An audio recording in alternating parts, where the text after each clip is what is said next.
welcome back to Nisha Lifestyle Vlog, and yes, it's a new day, new beginning, and day starts with all lovely and beautiful people.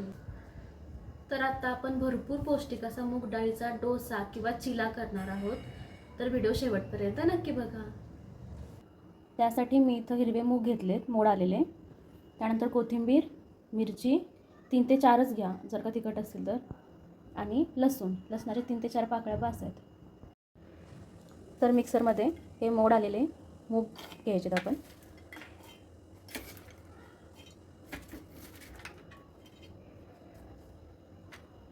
त्यानंतर 3 ते 4 लसणाच्या पाकळ्या.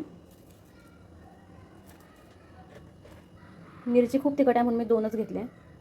तुम्ही तुमच्या तिखट जसं हवं आहे त्यानुसार तुम्ही ॲड करू शकता. त्यानंतर कोथिंबीर,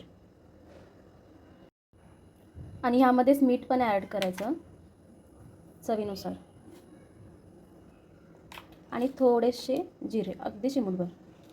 आता हे आपण वाटून घ्यायचं एकदम बारीक असं. त्याचा थिकनेस एवढाच पाहिजे, तर आपल्याला डोसा किंवा चिला करता येईल व्यवस्थित, नाहीतर ते नाही होणार. आणि आता ह्यात काही ॲड करायचं नाही, कारण आपण मीठसुद्धा त्यातच ॲड केले. तर आपल्याला खूप जास्त पण गरम करून घ्यायचं नाही आहे, मीडियमच तापून घ्यायचं आणि त्याच्यावर तेल टाकायचं थोडं, आणि टिश्यू पेपरनं असं पुसून घ्यायचं.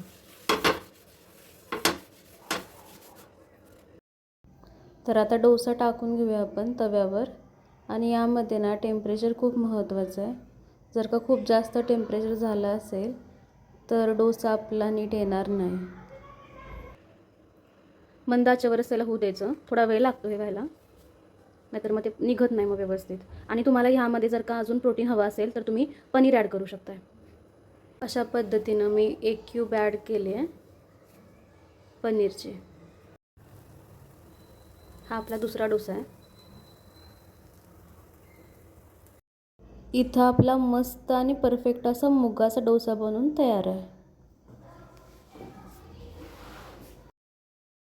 आपल्या घरातली लहान मुलं किंवा आपल्या घरातली पण माणसं असं उसळ वगैरे खात नाहीत ना, मग त्यांच्या पोटात कुठून तरी हे असं जाऊ दे म्हणून त्यासाठी हा बेस्ट ऑप्शन आहे.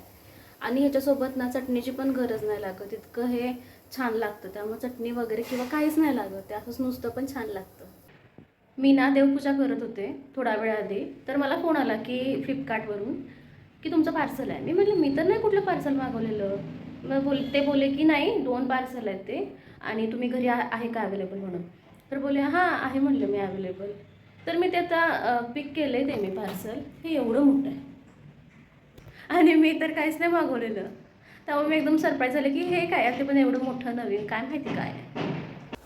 तर बघूयात आता आपण ह्यामध्ये काय आहे ते. मी आता हे अनबॉक्सिंग करते याचं.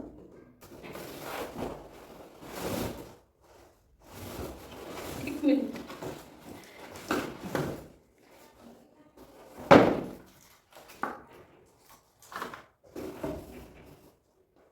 सेल्फी स्टिक आहे, एक तर दिसतंय सेल्फी स्टिकचा बॉक्स आहे याच्यावर, पण सेल्फी स्टिक नाही आहे. बघूया काय ते.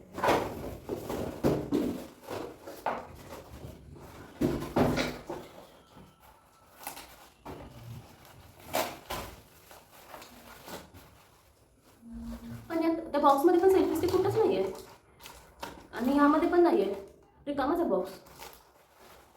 काय करतो.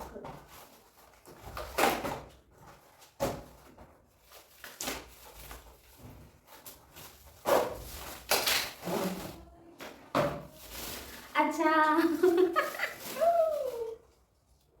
हा ट्रायपॉड आहे, दिसतोय का तुम्हाला. हा ट्रायपॉड आहे. हे नक्कीच अनिकेतने मागवलं असणार आहे.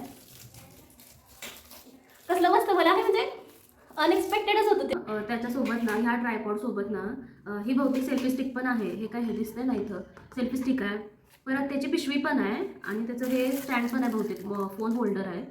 हे सगळं आहे, पण ते मेन सेल्फी स्टिकच नाही आहे तिथं. तर मी परत मी फोन केला होता त्या डिलिव्हरी बॉयला, ज्यांनी मला आता जस्ट डिलिव्हरी दिली त्यांनी.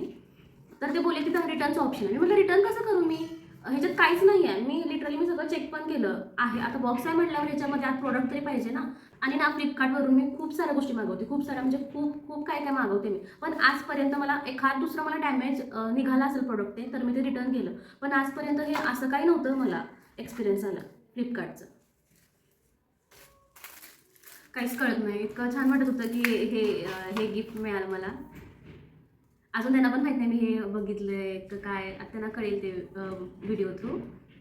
पण ना ह्यानं एकदा मला डिसअपॉइंटच केलं. तर बघू आता काय होतंय. तर मी ना माझा नवीन ट्रायपॉड इथं सेट केला आहे आणि छान वाटतं, मला खूप भारी वाटतंय. तर आत्ता जो प्रोडक्ट मला मिसिंग होता ना, म्हणजे सेल्फी स्टिक त्यामध्ये नव्हती, तर त्याच्यासाठी जे काही प्रोसेस आहे तर मी ती फ्लिपकार्टवर केले आणि बघू आता पुढं काय होतं त्याचं. मला पण काय माहीत नाही, कारण मला हा एक्सपिरियन्स फर्स्ट टाईमच झाला आहे तो. तर बघू, जे काय होईल ते मी तुमच्यासोबत शेअर करेनच. जी काही प्रोसेस आहे ते मी पूर्ण केली. आता बघू पुढं काय होतं काय मला माहीत नाही, जे काय होतं ते मी शेअर करेनच. आणि त्यानंतर ना जो काही पसारा झाला होता ना, तो मी लगेचच आवरायला पण घेतला. जे काही बॉक्सेस होते ते मी व्यवस्थित ठेवलेत की जेणेकरून ते नंतर टाकता येतील.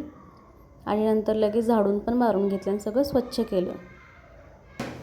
तर असा होता आमचा आजचा दिवस. हा ब्लॉग जर का तुम्हाला आवडला असेल तर प्लीज लाईक करा, शेअर करा, कमेंट करा आणि सबस्क्राईब करायला अजिबात विसरू नका. तर भेटूया उद्या पुन्हा एका छानशा नवीन ब्लॉगमध्ये. धन्यवाद.